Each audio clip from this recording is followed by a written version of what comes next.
Hello everyone, welcome to my channel. If you are new to my channel, please subscribe to my YouTube channel, so you can join our tech family.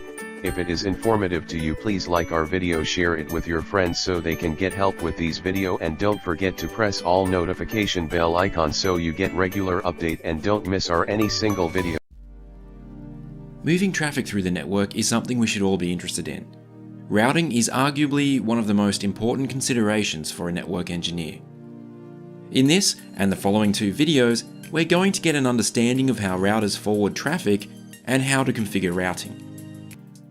The whole point of routers is to route or forward traffic from one network to another. Sometimes packets have to be forwarded across many networks before they reach their destination. I say routers, but these days many switches are also capable of routing packets. They are called layer 3 switches or multi-layer switches, and as the name suggests, they're good for both routing and switching. Layer 3 switches are especially good for routing traffic between VLANs, while routers are often used when connecting to the internet or for WAN connections. In these videos, I'm just going to continue using the term router, but be aware that the principles can apply to layer 3 switches as well. Each router in the network will need to make its own decisions about how a packet should be forwarded. But before they can do this, they need to learn about paths through the network. They don't just magically know where everything is. As an example, if we open router R5 and try to ping an IP in a different network, we can see that it fails. To start with, they will know about any network they're directly connected to. These networks will be added to the routing table, which we can see with Show IP Route. All layer 3 devices will have a routing table, although they may look different depending on the vendor. Here we can see a list of networks with a code on the left. Anything with a C code is a directly connected network. If you forget what a particular code means, you can always look at the handy reference at the top. Next to the code is the network itself. The first part is the prefix, and the second part is the subnet mask, shown in CIDR notation. The information just to the right of that tells us that our router is directly connected to this network, and it tells us which interface is used.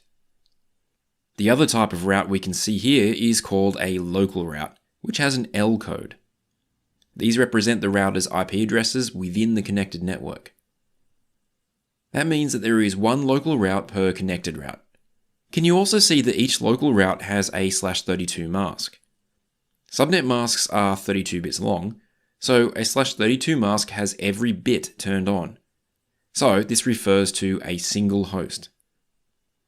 In the routing table, this is called a host route, as it is pointing to a single host rather than an entire network. Connected and local routes will appear in the routing table automatically when an active interface is configured with an IP address. You might also notice that the routing table has sections that are listed as either subnetted or variably subnetted. This goes back to the classful networking days. All this means is that the subnetted network is part of a larger classful network. To be honest, I don't really think about these things that much. As I've said in some other videos, there's not a lot of reason to think in terms of classes anymore. That's quite a bit to cover in a very short time. So if you want, test whether this is making sense by trying out these questions. If we want a router to reach other networks, that is, networks that aren't connected, we can configure a static route to point the way. Here's the anatomy of a static route. It includes the destination network that we want to reach. This may be a nearby network or it could be some distance away. The subnet mask of the remote network. The next hop IP that we forward packets to. The next hop IP in most cases will be the IP address of another router in a network that our router is directly connected to. For example, router R5 may use the IP address of R3 as a next hop, as they both have interfaces in the 172.16.0.0 network. Maybe it's easier to see this in action. Let's configure R5 with a route so we can reach the 192.168.3.0 network. We use the IP route command, add in 192.168.3.0, give it the subnet mask of 255.255.255.0, and finally the next hop IP is 172.16.03. We're not limited to just one static route, of course. We can create many more. For example, a route to 172.16.30.60. Now let's take a look at that routing table again. See how there are now two new routes listed. They have an S code, which refers to a static route. A static route is one that we configure manually. The entry for a static route looks different to the connected and local routes. Next to the network and mask, we have the numbers 1/0 in square brackets, and I'll explain that one a little bit later. Further to the right, we have the IP address of the next hop.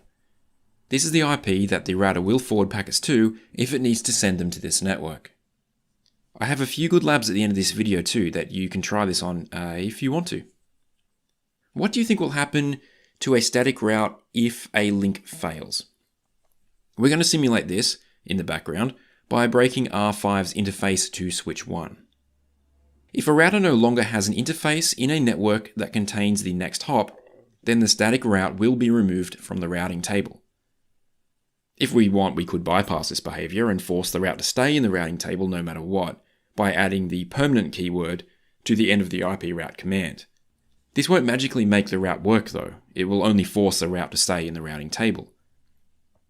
If we now fix that interface, the route appears back in the routing table once again. Let's take a look at something that you might not have thought of. First, let's ping 192.168.3.3. And that works just as we would expect. That's using one of the routes we configured a few moments ago.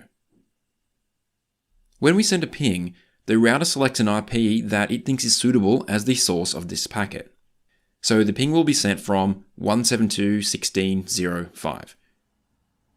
When R3 needs to respond, it will send the response message back to 172.16.05. We can change this behavior by adding the source keyword. This changes the source IP that our router uses when sending the ping message. And this fails. Do you know why? Do you remember earlier that I said that each router needs to make its own routing decisions? When R3 gets the ping, it will need to look at its routing table to decide how to send a response back to 172.16.205. However, right now, R3 does not have a route back to 172.16.200.5. The key takeaway here is that when we think about routing, we need to think about how to get traffic to its destination, as well as how the destination router can send traffic back. So how do we fix this? We can add a new route to R3. This route goes to the 172.16.200.0 network using R5 as the next hop. If we go back to R5 and try that ping again, we can see that it is now working. Let's consider another scenario. We've seen that a static route will be removed from the routing table if a critical interface fails. What happens if something else along the path breaks, but the interface stays up?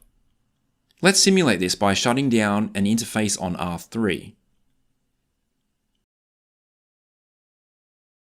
As you would expect, the static route on R3 is removed from R3's routing table. What do you think will happen on R5? R5 is not physically connected to R3, it's connected to a switch. So while R3's interface is shut down, R5's will stay up. As R5's interface is still up, the static route will remain in the routing table. It won't be able to reach R3 though, so traffic using this route will flow into a black hole. This is a key limitation of static routes. By default, they are not very aware of the state of the network. While we're still talking about static routes, there is an alternative way that we can use them. If we want, we can configure an outgoing interface rather than a next hop IP. In cases like this, the router will use an ARP message to find the IP address of the next hop. This might be used in a case where we have a small network with only two routers in it. For example, like the small network between R1 and R2. Personally, I don't really like using these types of static routes very often. I much prefer using a next hop IP address, but you need to be aware that sometimes you will see them out there. I've already mentioned a few times that each router will make its own decisions about how to handle and forward packets. Let's take a little time to think about how it will make these decisions and how packets flow through the network. To start with, a host connected to the network will create a packet. If this needs to go to any network that it is not a part of, it will send the packet to its default gateway. Once the packet arrives at the router needs to decide what to do. Technically at this point it is a frame, not a packet, as it will still have a layer 2 header, probably Ethernet. So the first router will check to see if the frame is valid or corrupt.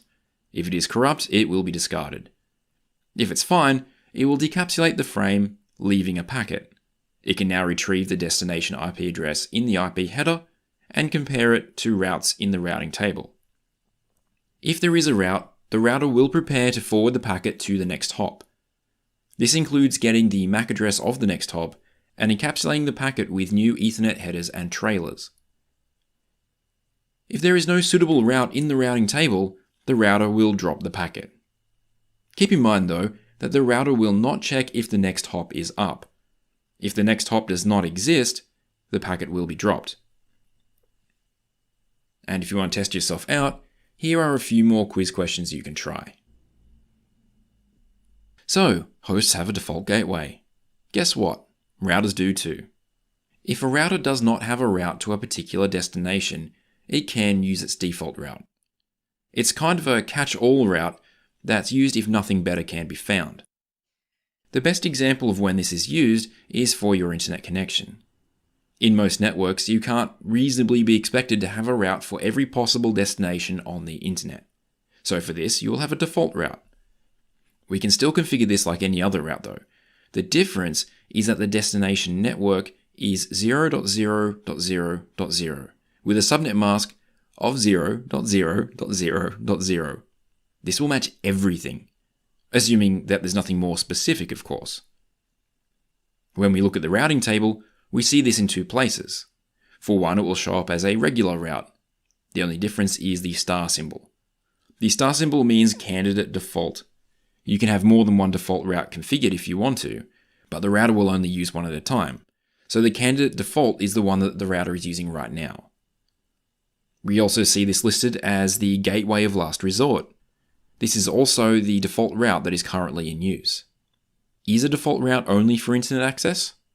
No, we can use this in other cases too. Look at R6 in this topology. There is only one way in and one way out, and that is the path through R3. When configuring routing on R6, we could create separate routes for all the networks in our topology, but that will take a fair bit of effort. So instead, why not just configure R6 with a default route, using R3 as the next hop? It catches all traffic anyway, which we can see with the ping. This is a type of summary route. We're making life easier by combining several routes into one simplified route. We hope you enjoyed the video and found value in the content. We value your feedback. If you have any questions or suggestions, feel free to post them in the comments section or contact us directly by our social platforms. Thanks for watching.